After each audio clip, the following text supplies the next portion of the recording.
In this video, we're going to showcase the all-new MG Microlite from Bergara. We'll get this rifle out of the box, cover features and specs, install an optic, take it out to the field to shoot, and talk with a mutual friend, Ray Helms from the X-Strength channel, who also has experience with this rifle.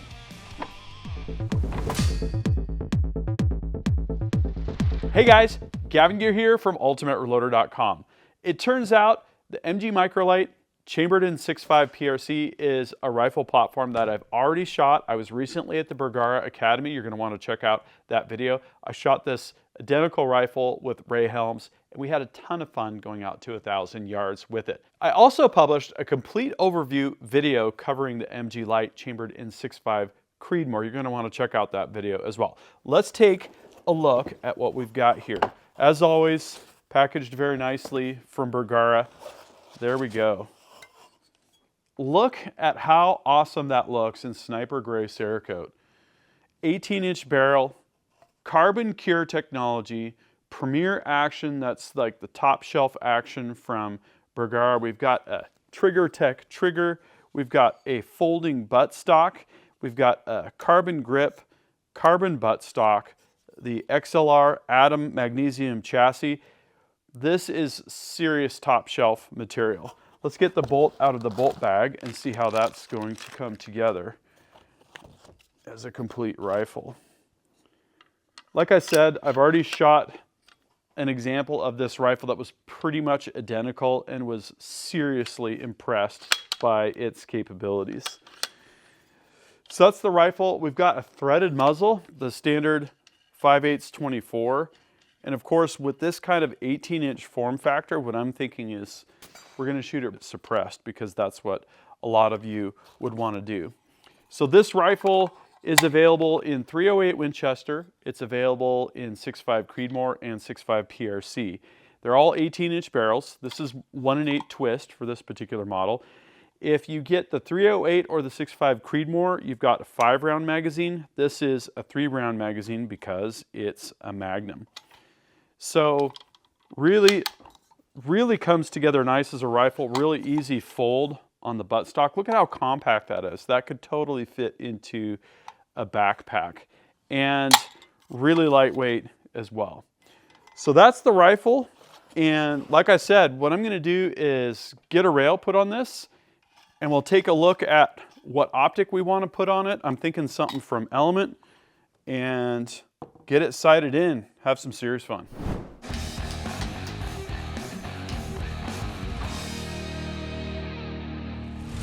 So I was looking for an optic, and we had just gotten in this Helix HDLR 2-16x50. I felt like this is just going to be a great fit for this particular rifle. You know, we don't need quite as much magnification. We're not going to go quite out as far, and we've really enjoyed Element optics.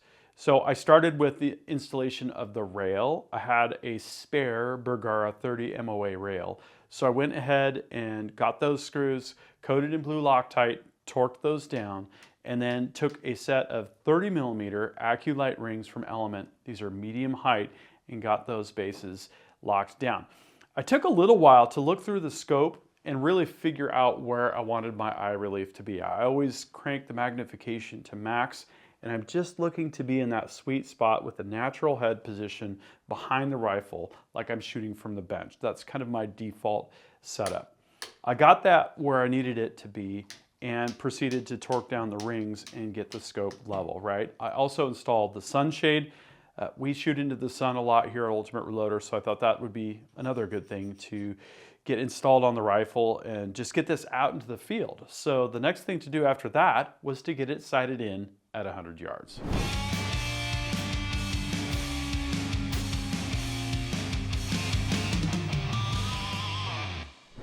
So the way I like to sight in rifles at Ultimate Reloader is take out the bolt, look down the bore, and do a basic bore sight. And like normal, I'm up on our mid-mountain range, shooting from the bench, getting this thing configured. And what made that possible was to put a rear bag under the buttstock and to just hold the rifle super steady, look through the bore and through the scope, and then make elevation and windage adjustments until the two agreed. It's interesting how close you can get. Recently, I was about an inch off of where I was aiming at first bore sight, right? Absolutely amazing. This time, not quite as good. I had to aim at the top of the sheet and the bottom of the sheet, right? We're using 8.5 by 11 targets. And when I aimed at the bottom of the sheet, I saw that I was on paper, dialed to it, and then got a really quick 0, right? This is our sighter. The challenge this time was, I thought I had more 6.5 PRC ammo than I did. So we had some hand loads where I knew essentially what the bullets were, but I didn't know the charge weights, right? Someone else had loaded them. So I got onto paper with that ammo, and some of the bullets included ELDMs, I think 140 ELDM bullets.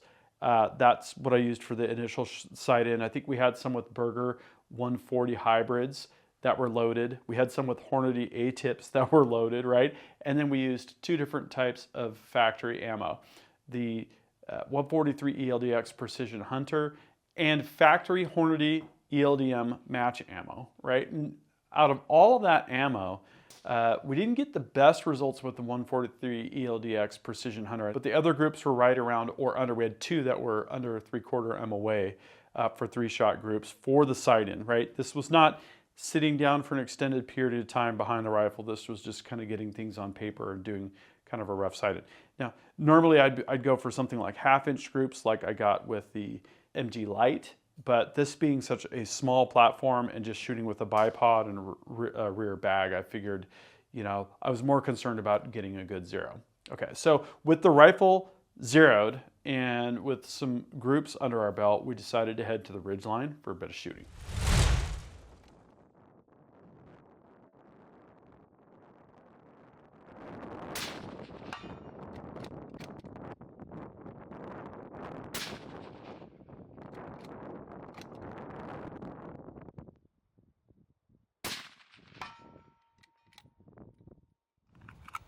Okay, this is the 143 ELDX. This could be a deer at 200 yards for sure, right here. You can tell it's a 6.5 PRC, I'll tell you that.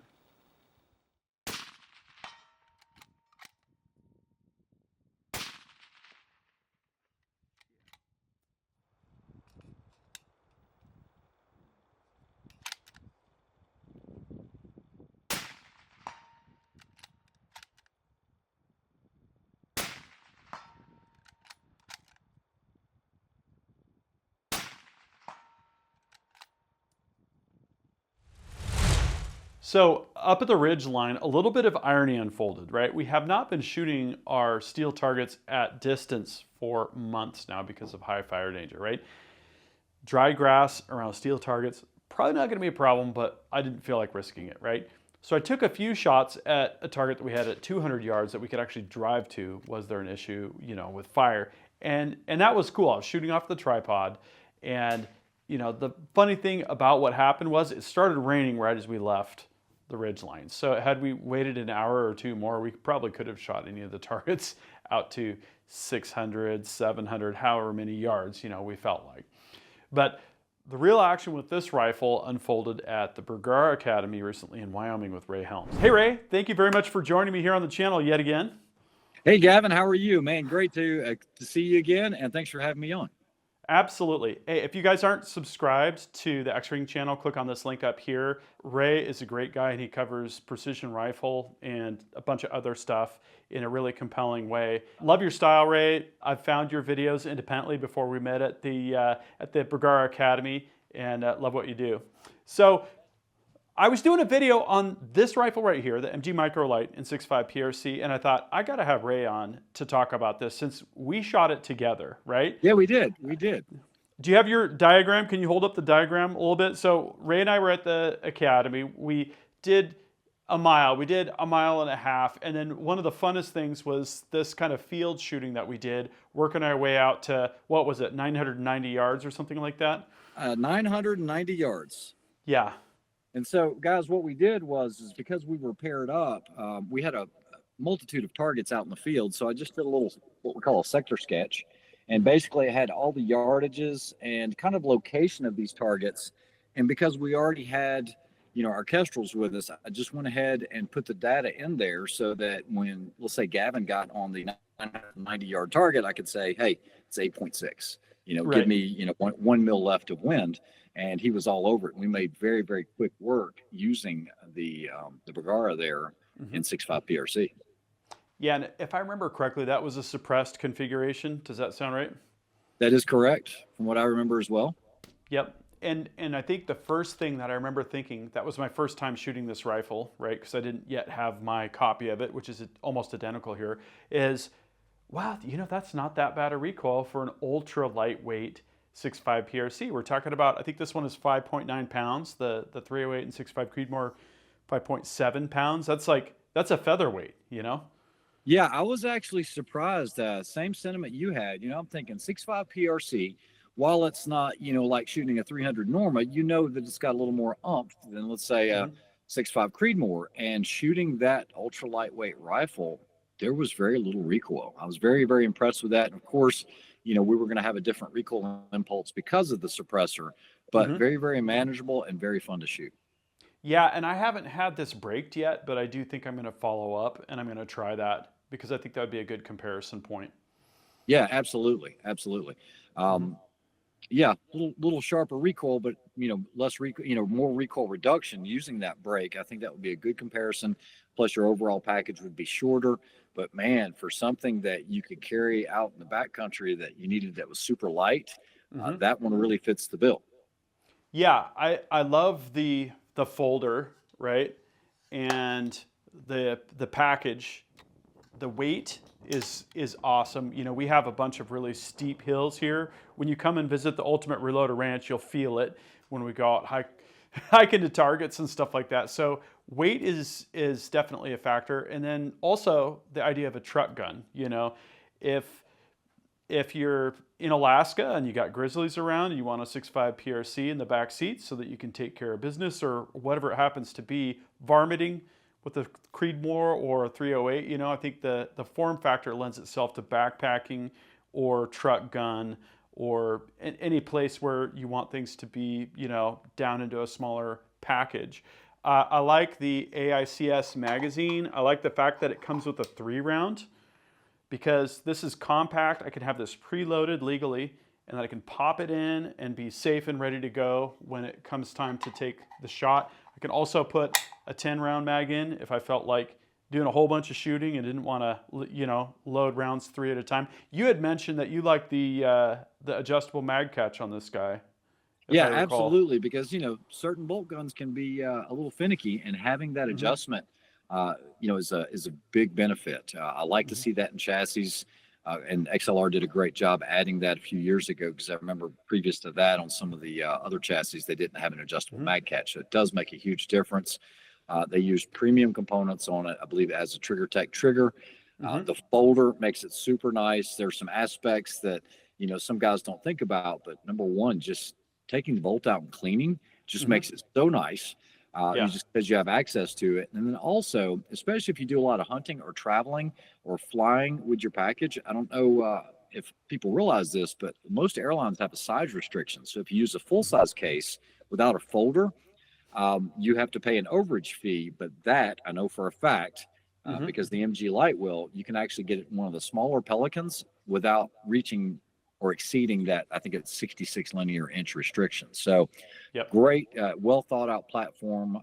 The use of carbon fiber makes it super nice, super lightweight, and fun to shoot. Yeah, it's got the integral level, it's got the integral ARCA, all stuff that I'm looking at. Now, for me, the downsides on this guy are, I feel like the fore end is really, really short. And it's a bit of a limitation for prone shooting. Or also for offhand shooting, you're just back a little bit further. And that's just a trade-off that you have to accept when you go down to a really compact featherweight gun like this. Correct. Even shooting off the top of a barricade, I think you and I experienced this. If you're used to putting your hand on the side, there is nothing there. You're already in barrel. So you've got to kind of go over the top of the scope or something like that. The other thing is like the 4 dots that you see on the right and left side. Different accessories will work from XLR, so that's another benefit if you wanted to put a thumb perch on there. if you want to do a thumb over type shooting, those are there. Yep. They work really well. Yeah, I think the thumb shelf, like what you put on your MgLite, would be a great addition to this, because I tend to have my thumb on something substantial on that right-hand side, you know? Correct, yeah. Yeah. Any other things that you didn't like on the platform? No, not particularly. I think the platform was well thought out. It does, I will tell you, when you first grab it, the carbon fiber does seem a little weak, but I think it's strong enough. There was no indications of anything that I could see negative on it. I thought it was a great platform. I think it shot really well for us. It was, like I said, at no point did I feel like I didn't want to shoot any more 6.5 PRC. Yeah. Because it was such a lightweight package. It was really fun to shoot. No, I totally agree, and that was just some really good times. So one more reminder, guys, if you're not subscribed to the X-Ring channel, click on this link up here or Google X-Ring channel, YouTube, and you'll find it. Subscribe to Ray. He's a good guy. Thank you very much for coming back on the channel, and I'm looking forward to our next adventures. I appreciate it. Maybe one of these days I can head out in your neck of the woods. We're just recovering from all these hurricanes and everything else, and we didn't even get power back until just a couple days ago. So, oh man, yeah, it's been very challenging, but we were very fortunate. And like I said, thanks for having me on, and we'll see you on the next one. Let's do it. So at the end of the day, the Mg Microlite, I think, hits a lot of things really well. It's compact, it's lightweight, it's got a carbon barrel, it's got a magnesium stock, right? It's got a folder, it's got a carbon grip, it's got a carbon buttstock, it's got ARCA built in, it's got a detachable AICS magazine, it's got adjustable height mag catch, it's got the Premier action. There's so much here in a factory rifle. If you're looking for a really compact truck gun, a backpack gun, a really lightweight rifle that you can hike up and down mountains with, take a serious look at the Mg Microlite. And don't forget, it is available in 308, 6.5 Creedmoor, and 6.5 PRC, like what I've got here. I do think this would run great in a braked configuration. I think suppressed is probably what most people are going to choose, like what I chose to do for this video. Just really good stuff. What I'd like to know is, what do you think about the Mg Microlite? Do you have one, or are you thinking about getting one? What do you like about it, right? What chambering did you choose, or would you choose? Drop a comment and we'll start a discussion down there in the comments section. I'm going to have a lot more fun with this rifle. I can't wait to shoot it again. That concludes this video, and that means it's time to wrap it up. I hope you enjoyed this video. Don't forget to like and subscribe. Also, we're on Facebook, YouTube, Rumble, where we've got unrestricted content, and Instagram. Make sure to follow us on all those channels. Ultimate Reloader also has a commercial solutions division serving law enforcement, the military, and the gun industry. We have some unique capabilities, including a comprehensive suite of recoil testing and evaluation capabilities, trigger profiling, and more. If you're interested in custom rifles like what we build here on the channel, or gunsmithing services, you're going to want to go to rifles.ultimatereloader.com and get on the wait list. Thanks again for watching.